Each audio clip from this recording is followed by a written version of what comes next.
I actually want to talk today about death. Now, most of us do our best not to think about death, but there's always part of our minds that knows this can't go on forever. Part of us always knows that we're just a doctor's visit away or a phone call away from being starkly reminded with the fact of our own mortality, or of those closest to us. Now, I'm sure many of you in this room have experienced this in some form. You must know how uncanny it is to suddenly be thrown out of the normal course of your life and just be given the full-time job of not dying or caring for someone who is.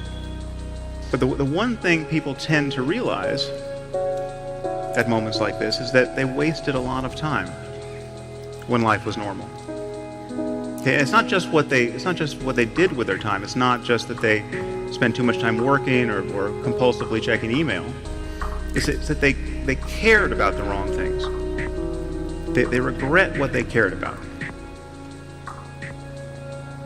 Their attention was bound up in petty concerns, year after year, when life was normal. And this is a paradox, of course, because we all know this epiphany is coming. Don't you know this is coming? Don't you know that there's going to come a day when you'll be sick or someone close to you will die, and you'll look back on the kinds of things that captured your attention, and you'll think, what was I doing? You know this, and yet if you're like most people, you'll spend most of your time in life tacitly presuming you'll live forever. I mean, it's like watching a bad movie for the fourth time, or bickering with your spouse. These things only make sense in light of eternity. Because even if you live to be 100, there's just not that many days in life. The answer is a change in attitude. There are ways to really live in the present moment. What's the alternative? However much you feel you may need to plan for the future, to anticipate it, to mitigate risks, the reality of your life is now. Now, this may sound trite, but it's the truth.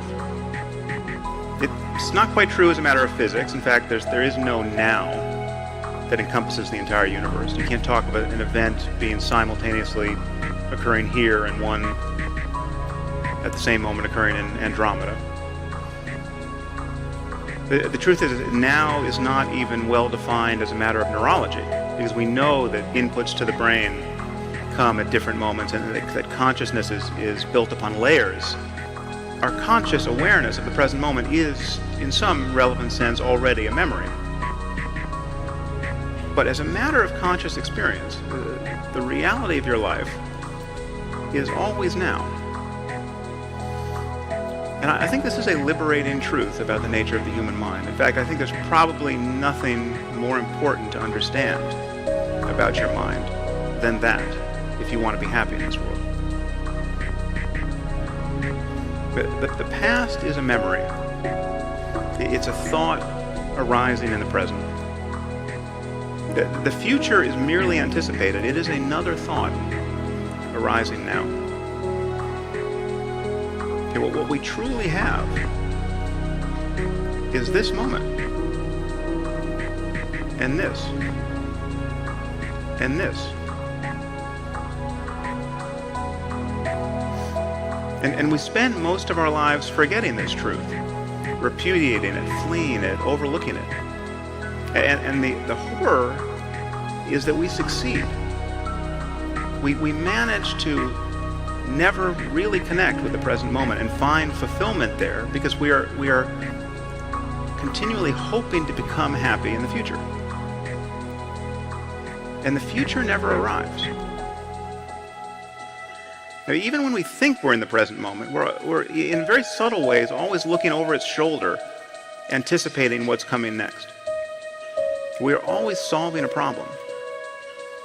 And it's possible to simply drop your problem, if only for a moment, and enjoy whatever is true of your life in the present. This is not a matter of new information or more information. It requires a change in attitude.